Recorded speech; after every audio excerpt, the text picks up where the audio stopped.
I loved the movie. It reminded me of The Perfect Storm. It was about friendship. It was about perseverance. It was about hope, but also like the element that scares us all, Mother Nature, the ocean, that comment about you can't bench press the ocean, and just how small we all feel when we encounter one of nature's angry days and how powerless we are against the elements. My gosh, what was it like shooting this thing? Because you are in the water like the whole time. Yeah, basically the whole time. So we shot it in Malta in a massive water tank that was filled with actual ocean water. So it was freezing. It was freezing water. We were in that tank, the four of us, for about 3.5 weeks, mostly shooting at night. And listen, no matter what we encountered, it was nothing compared to what these actual men went through and the loss of their lives. We were surrounded by emergency divers and medical teams and all that kind of stuff, but it was grueling. It was the most intense physical experience I've ever had as an actor. It was part of the reason I signed up for it. I wanted to be challenged in a different way. But I remember reading about this, or seeing this story on the news in passing, that these four guys had gone on this fishing trip. Two of them were NFL football players. That was kind of what made it so notable. And I remember just feeling so gutted for them and for their families. Like, what a tragic way to die. And then the script came across my desk, and I, read it and learned about all of the harrowing details of it. And I just thought, man, I feel like this is a story that's worth telling. I mean, it's harrowing, it's frustrating, it's angering almost that, so much of this came down to an anchor, getting their anchor caught ultimately. And that ultimately them trying to dislodge that, capsize the boat, they get caught in this storm. And Nick Schuyler, the character that I played, he was the lucky one. He survived, and he was able to write the book. And then now this is the story that's based on that book. And I believe that we have, not just honored Nick, but honored the lives of these other gentlemen, Marquise and Corey and Will, who passed. It's not a feel-good movie. I mean, it is a really pulse-pounding, harrowing adventure. But I think at the end, it still leaves the audience with the concept of holding on to that last shred of hope, no matter what the odds are, to hold on to that hope. It's imperative. It's imperative in our lives. Well, I also think, they say that the stories that do the best in books, movies, what have you, are about friendship. And this is about friendship. Yes, it's not that hopeful in the end, although not everyone dies. But it is a story about friendship and these four guys who are really close and do everything possible to sort of buoy each other up during this very harrowing experience. And then the sole survivor who takes all those memories with him and winds up writing a book and going on a book tour here. His name is Nick Schuyler. That's who you played. Mm-hmm. He gave, the actual guy, an interview to Larry King back in 2010 talking about like the hypothermia, which the movie does a very good job of documenting as it set in on these very big NFL players. Here's a little bit of that in SOT 51. Will was able to retrieve a few life jackets and a throw cushion. And so why didn't that save people? It had nothing to do with the drowning. It was the hypothermia. When hypothermia sets in, it does things to the mind and the body that neither anyone can control. So things that happened out there to the guys that they didn't realize that was even happening. When you say not realize, they were disoriented? Correct. Yes. And you weren't? Not till later. Not till later when I was by myself. What was it like to see three of your friends go under?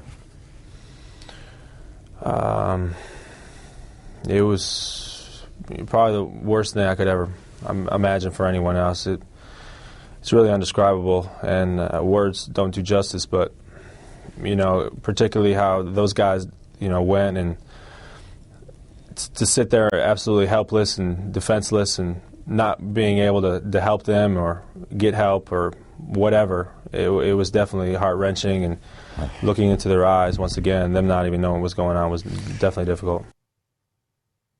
All such young, strong guys. Did you get to meet him, Zach? Yes, I did. I Nick? did. Nick was the lucky one in this ordeal, and I was the lucky one in that I had a living counterpart that I could, I was able to have a few phone calls with him before we filmed and pick his brain and heart about what was going on in him during that time. As you can imagine, it was, and as you see in this interview, it was an incredibly traumatic experience. And with trauma, there's a lot of memories that are repressed. So it was difficult for him to recall a lot of all of those feelings or thoughts that he was having. But I was able to glean what I could from that. And then he was also able to come, he and his wife, Paula, who was his girlfriend at the time and is in the film, they came and visited us in Malta. And so we were able to, kind of visit with them while they were out there, which was a very surreal experience for everyone. I mean, it was very surreal for them as they're watching these scenes being reenacted with his friends dying again. And it was surreal for us to be doing that in front of them. But I think that there's something, I don't know, there's, when you're doing a movie like this, where you are honoring real people, that is the first and foremost, that is the audience that you are trying to please, to honor, to make sure that you're telling that story as authentically as possible. And I believe that we did that. And I hope that we've honored Corey and Marquise and Will and their families in this. I know that Marshall and Quentin and Terrence gave everything that they could. They did not have their real life counterpart to be able to, interface with, to dig into those characters, but I know they did everything they could to try to bring them authentically to the screen.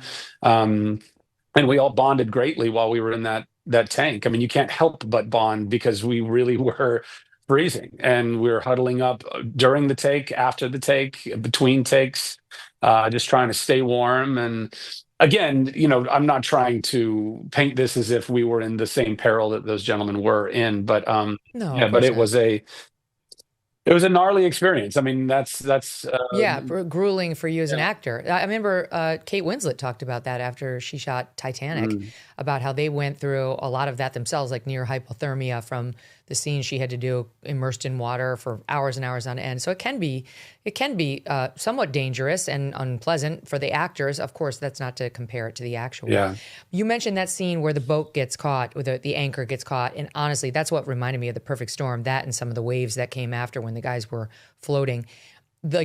That too doesn't have exactly like a hopeful, like a positive ending, but it's one of those movies that stays with you, based on the book written by Sebastian Junger.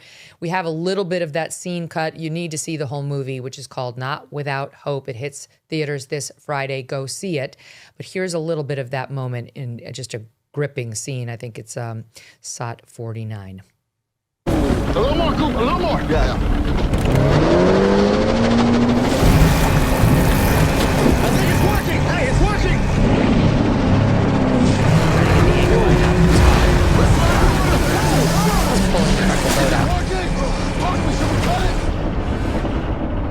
Hit that shit, Coop. Hit that shit. Stop dodging. Stop. I just go, go, go. Full throttle, full throttle. Bow the boat straight up. And now it's flipping back.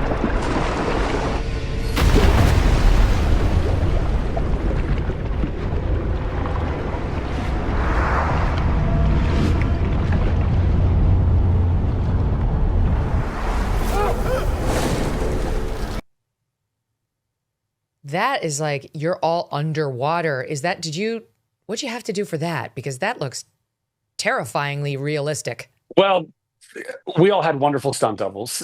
So that particular stunt right there of men flying off of the boat, Were they Navy SEALs? No. Listen, my stunt double, Dave Castillo, is an incredible human being. He's like a brother from another mother, and he's just an incredible athlete, as most stunt men and women are. I mean, they are trained to do these types of things. So that specific stunt was our stunt doubles, but we did a lot of underwater, in water stunts ourselves as the cast.